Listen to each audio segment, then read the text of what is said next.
చంటి తను ప్రేమించిన అమ్మాయి ఫోటోని కళ్ళలో పెట్టుకొని చూసుకుంటూ కలగంటూ ఉంటాడు. ఇంతలోపు సింధూర వచ్చి చంటి, చంటి అని పిలుస్తూ ఉంటుంది. చంటి మాత్రం ఏదో పరిజ్ఞానంగా అమ్మాయి గురించి ఆలోచిస్తూ ఉంటాడు. చంటి అని గట్టిగా పిలవడంతో, ఏంటమ్మాయి గారు పిలిచారా అనగానే, పిలిచాను కాదు అరిచాను.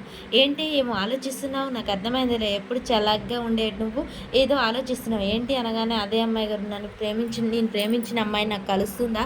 తను ఎప్పటికీ నాతోనే ఉంటుందా అని చెప్పగా, నీ స్వచ్ఛమైన ప్రేమ ఎప్పటికీ ఎటు చంటి నీ ప్రేమ ఎప్పటికైనా గెలుస్తుంది. అది గుర్తుంచుకో. అమ్మాయి గారు నిజంగానా? మీ నోట మాట వచ్చిందంటే అది నిజమై తీరుతుంది. నాకు తెలుసు. నాకు చాలా సంతోషంగా ఉంది అమ్మాయి గారు అని చెప్తూ ఉండగానే సింధూర అయితే దేవుని దగ్గర ఈ పూలు పెట్టి దండం పెట్టుకొని నీ కోరిక నెరవేరుతుంది అని చెప్పగానే కన్నయ్యని అలంకరించి దీపం ముట్టించి అలా దీపారాధన అయితే చేస్తూ ఉంటాడు చంటి. ఇంతలో కృష్ణయ్య మీద ఉన్న ఒక మందార పువ్వు రాలి చంటి చేతిలో పడుతుంది. అమ్మాయి గారు ఇక నా కోరిక నెరవేరినట్టే కన్నయ్య కూడా దీవించాడు అని సంతోషపడుతూ ఉంటాడు. ఇక ఝాన్సీ అయితే బుకే పట్టుకొని వస్తూ ఉంటుంది. చెంచలమ్మ చూడగానే, ఏంటి ఎస్ఐ గారు ఇలా వచ్చారు అనగానే, చెంచలమ్మ గారు సింధూరాన్ని కలవడానికి వచ్చాను. మీరు మీ వారసురాలుగా ప్రకటించారట కదా, అందుకనే నా ఫ్రెండ్కు బుకే ఇచ్చి ధన్యవాదాలు చెప్దామని వచ్చాను అని చెప్తూ ఉండగానే, అవునా, నీ కోడల్ని ఇలా ఆదరించే అత్తగారిని నేను ఎక్కడా చూడలేదు. కానీ మా సింధూర గురించి ఇంత బాగా ఆలోచిస్తున్నందుకు చాలా థ్యాంక్స్ అని చెప్తూ ఉండగానే, పైనుంది వెళ్ళి కలువమ్మా అని చెప్తుంటుంది. ఎస్ఐ గారు పైకి వెళ్తారు.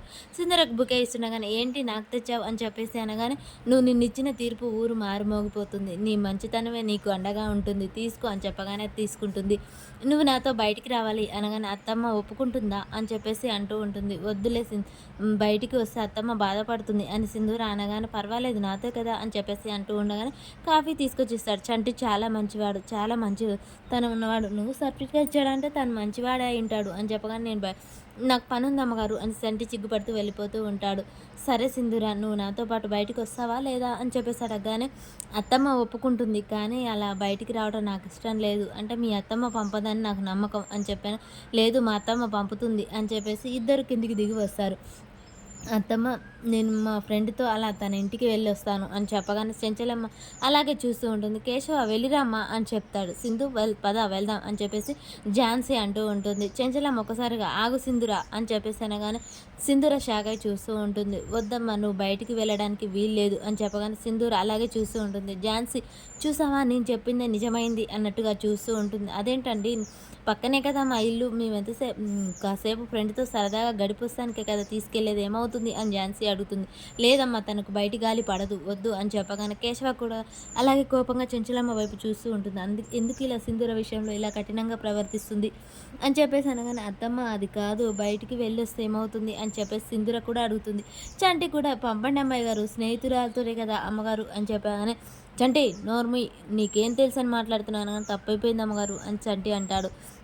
అలా చెంచలమ్మ అయితే ఇక అందరినీ ఎదిరించైనా సరే తన కోడల్ని బయటికి పంపొద్దు అని నిర్ణయించుకుంటుంది. చూడమ్మా, ఒకసారి పుట్టింటికి వెళ్ళేందుకే నా కోడలు చాలా మాటలు పడింది. ఈ ఇల్లు తప్ప తనకు బయట ఎక్కడికి పంపించడం నాకు ఇష్టం లేదు. కాబట్టి వద్దు, నీకు అంతగా ఉండాలనుకుంటే ఎన్ని రోజులైనా సరే నువ్వు ఇక్కడే ఉండు, నీ స్నేహితురాలతో గడుపు, అంతేకాని నువ్వు సింధు బయటికి వెళ్ళడానికి వీల్లేదు అని చెప్పగానే చెంచలమ్మ కోపంగా చెప్పైతే వెళ్ళిపోతూ ఉంటుంది. సింధూర అలా ఆలోచిస్తుంది. చూసావా, నేను చెప్పాను కదా, నా నా అనుమానమే నిజమైంది. నీకు ఇల్లు ఒక పంజరం లాంటిది, అంతే. తలుపులు తెరుస్తున్నా బయటికి పోలేని స్వేచ్ఛ. నీ మంచితనమే నీ కాళ్ళకు సంకెళ్ళుగా మారింది. అది అర్థం చేసుకో. త్వరలోనే నీకు అర్థమయ్యే రోజు వస్తుంది. నిన్ను ఒక బంగారు పంజరంలో బంధించారు, అది నువ్వు గుర్తుంచుకో అని చెప్పేసి ఫ్రెండ్ అయితే వెళ్ళిపోతుంది. మరి సింధూర ఏం ఆలోచిస్తుంది? చెంచలమ్మకు ఎదురు చెప్తుందా?